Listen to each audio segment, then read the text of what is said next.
So hi guys, இன்றைக்கி இங்கே வந்திருக்கோன்னு பார்த்தீங்கன்னா லாஸ்ட் கெஃபே ஸ்டோரின்ற ஒரு கடைக்கு தான். ஸோ அன்றைக்கி பார்த்தீங்கன்னா எஸ்எம் கெஃபே போகலாம் தான் பிளானு.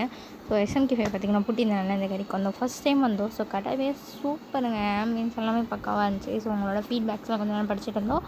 இன்றைக்கி வந்து தன்சிகா லிங்கேஷோட தான் போயிருந்தோம். போனோன்னே எல்லாம் தண்ணி, அந்த குடம் வேறு அழகாக இருந்துச்சா, சாரி அந்த கிளாஸ் பாட்டில் அது வேறு அழகாக இருந்துச்சு. அதை நோண்டிட்டு ஆராய்ச்சி பண்ணிட்டே இருந்தாங்க. ஸோ அதுக்கப்புறம் சுற்றி முற்றி கடையெல்லாம் சூப்பராக இருந்துச்சு. நல்லா சைலண்ட்டான சரௌண்டிங். இவனை அமைதியாக இருந்தோடனே அப்படியே அமைதியாக இருக்கான். ஃபஸ்ட்டு பார்த்திங்கன்னா பீஸா தான் ஆர்டர் போட்டோம். பட் வந்து மோமோஸ் லாஸ்ட்டாக சொன்னது அது ஃபஸ்ட்டு வந்துடுச்சு. ஸோ மோமோஸ் சாப்பிட்டுட்டே இருந்தோம். ஸோ மோமோஸ் வந்து நல்லா தான் இருந்துச்சு. லிங்கேஷ் பார்த்திங்கன்னா எடுத்தோடனே வாயில் சுட்டுக்கிட்டான். எல்லாமே டேஸ்ட் ஓகே தான். பட் நம்ம மட்டும் தான் அந்த கடையில் இருக்க மாதிரி இருந்துச்சு. கடையில் அவ்வளோ கூட்டம்லாம் எதுவும் இல்லை. பட் சரௌண்டிங் வந்து பீஸ்ஃபுல்லாக இருந்துச்சு. எல்லாமே அமைதியாக இருந்துச்சு. டாப்பிங்ஸ் பார்த்திங்கன்னா நான் கொஞ்சம் கூட்டிகிட்டு இருந்தேன். லிங்கேஷ் அப்படியே பார்த்திங்கன்னா மொத்தமாக கொத்திட்டான். சீஸ்லாம் சூப்பராக இருந்துச்சு. சீஸ் பீட்சா நாங்கள் ரெண்டுமே சீஸ் பீட்சா தான் ஆர்டர் போட்டிருந்தோம். ஸோ எனக்கு சீஸ் வரும்னு பார்த்தா ஒன்றுமே வரலைங்க. அதுக்கப்புறம் அவன் லிங்கேஷ் சாப்பிட்டு காமிச்சான், இங்கே பாருக்கா வருது நூல் மாதிரி அப்படி சொல்லிட்டு சொன்னான். ஸோ அந்த வீடியோ எடுத்துகிட்டு சாப்பிட்டுட்டு இருந்தோம்.